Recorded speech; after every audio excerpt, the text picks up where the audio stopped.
Remarks of the President to the Air Force Academy graduation from Falcon Stadium on the campus of the Air Force Academy in Colorado Springs, Colorado, June 5, 1963. General, Secretary Zuckett, General LeMay, members of the Congress, Mr. Fraser,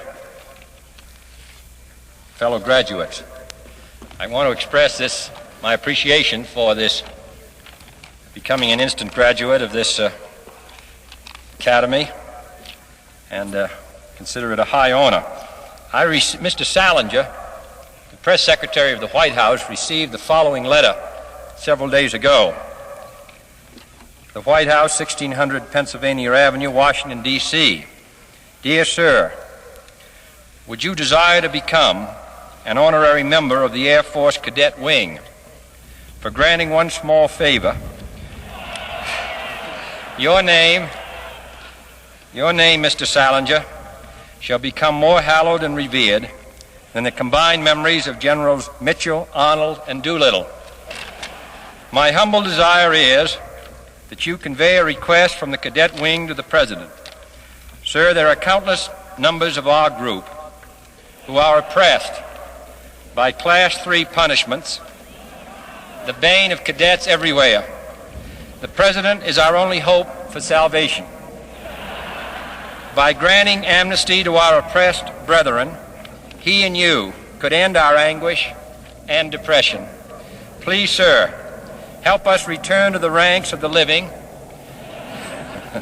so that we may work for the new frontier with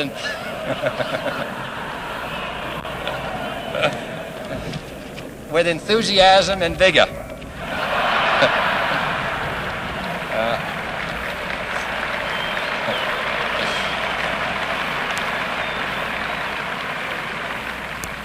It's signed sincerely, Cadet Marvin B. Hopkins, who's obviously going to be a future general. In accordance with, as Mr. Salinger wants to be honored with Generals Mitchell, Arnold, and Doolittle, I therefore take great pleasure in granting amnesty to all those who not only deserve it, but need it.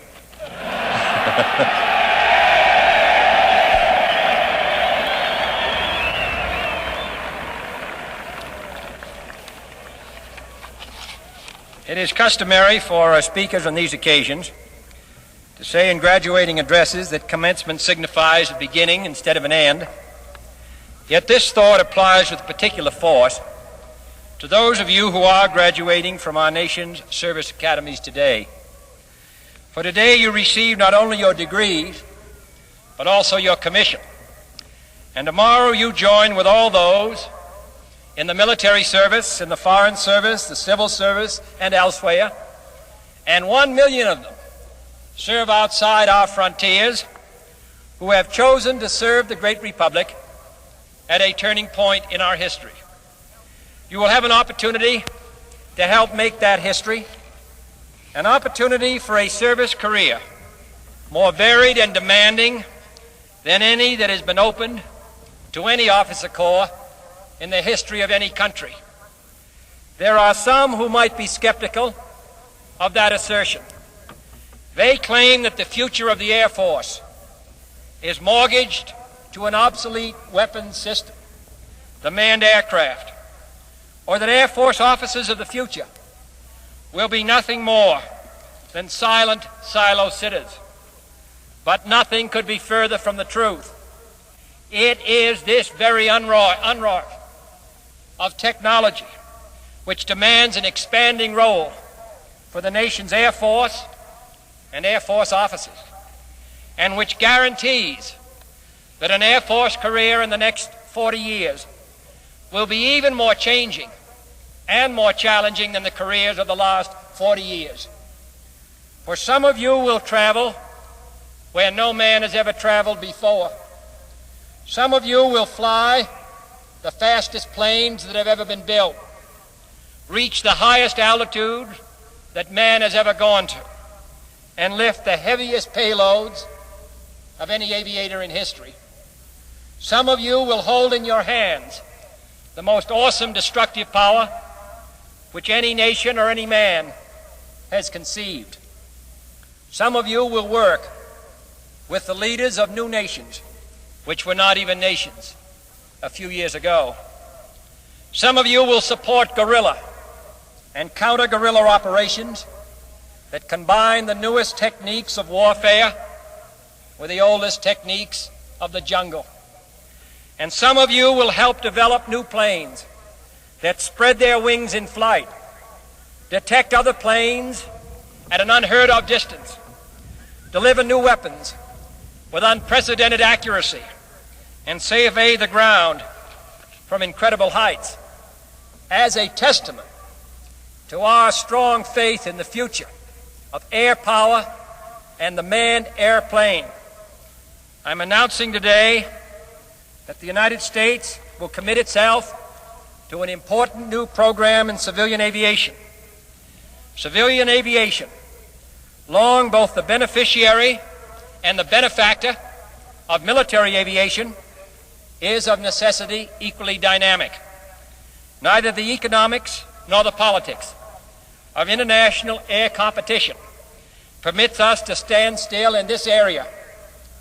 Today, the challenging new frontier in commercial aviation and in military aviation is a frontier already crossed by the military: supersonic flight.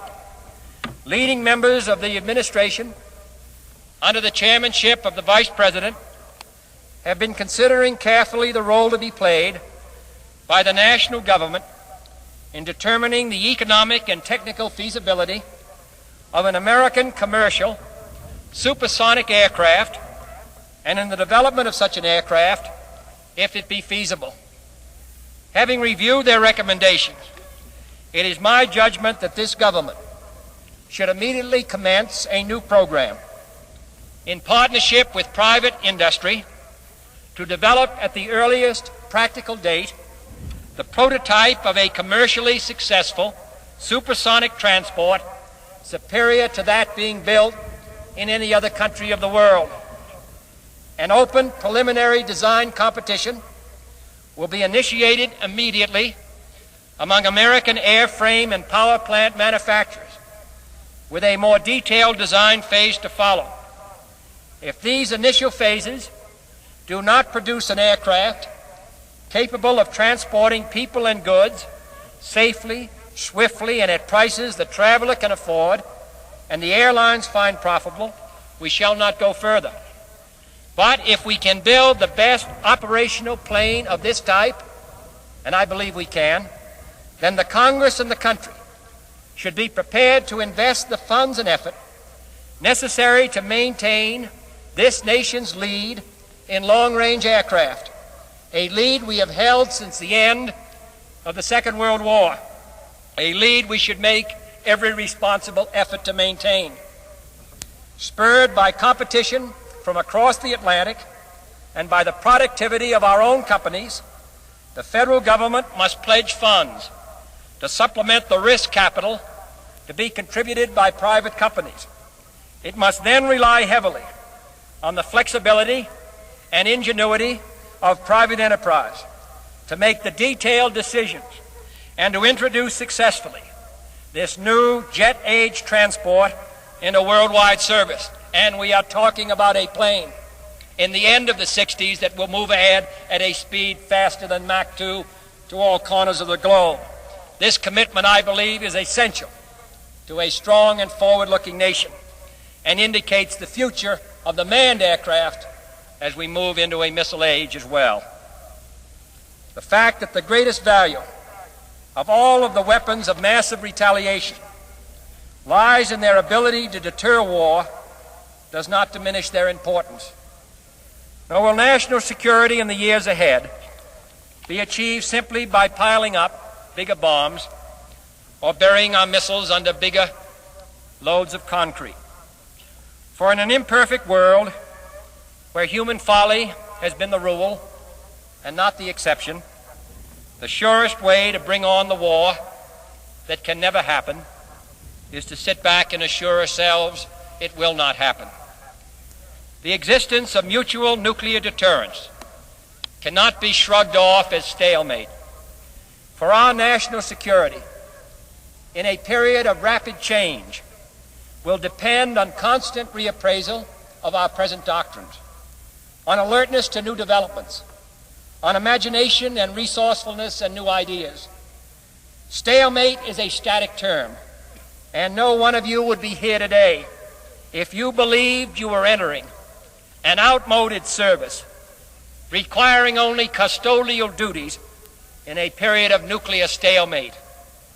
I am impressed by the extraordinary scholastic record, unmatched by any new college or university in this country, which has been made by the students and graduates of this academy.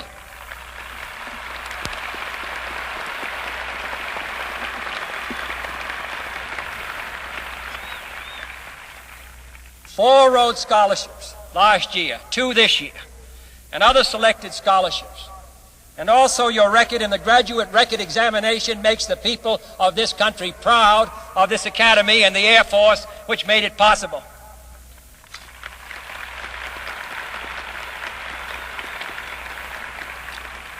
This country is proud of the fact that more than 1 out of 5 of your all-military faculty has a doctor's degree, and all the rest have master's degrees. This is what we need for leadership in our military services. For the Air Force officer of today and tomorrow requires the broadest kind of scholarship to understand a most complex and changing world. He requires understanding and learning unmatched in the days before World War II. Any graduate of this academy who serves in our armed forces will need to know economics and history and international affairs and languages. You will need an appreciation of other societies and an understanding of our own nation's purposes and policy. General Norstad's leadership in NATO, General Smart's outstanding tour of duty as the senior military representative in Japan are examples of Air Force officers who use their broad talents for the benefit of our country. Many of you will have similar opportunities to represent this country in negotiations with our adversaries as well as our friends, working with international organizations, working in every way in the 100 free countries around the globe to help them maintain their freedom. Your major responsibilities in the final analysis will relate to military command. Some of you may be members of the Joint Chiefs of Staff and participate as advisors to that president who holds office. Last October's crisis in the Caribbean aptly demonstrated that military policy and power cannot and must not be separated from political and diplomatic decisions. Whatever the military motives and implications of the reckless attempt to put missiles on the island of Cuba, the political and psychological implications were equally important. We needed in October, and we had them, and we shall need them in the future, and we shall have them, military commanders who are conscious of the enormous stakes in the nuclear age of every decision that they take, who are aware of the fact that there are no purely political decisions or purely military decisions, that every problem is a mixture of both.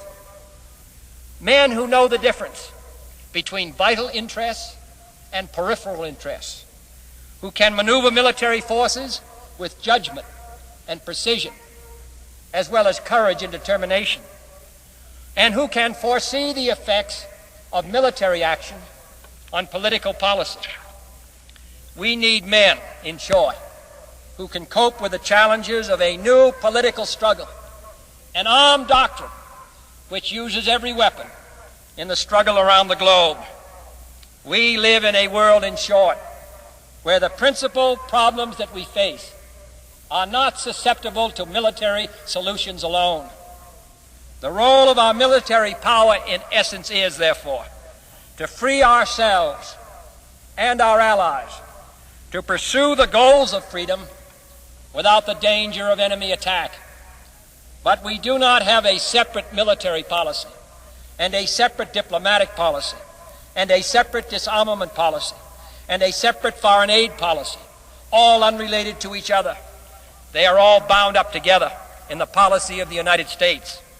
Our goal is a coherent, overall, national security policy, one that truly serves the best interests of this country and those who depend upon it. It is worth noting that all of the decisions which we now face today will come in increased numbers in the months and years ahead. I want to congratulate all of you who have chosen the United States Air Force as a career. As far as any of us can now see in Washington, in the days ahead, you will occupy positions of the highest responsibility.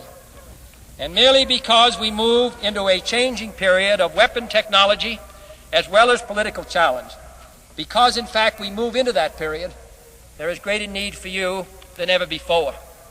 You here today on this field, your colleagues at Omaha, Nebraska, or at Elgin in Florida, or who may be stationed in Western Europe, or men who are at sea in ships hundreds of miles from land, or soldiers in camps in Texas, or in the island of Okinawa, they maintain the freedom by being on the ready.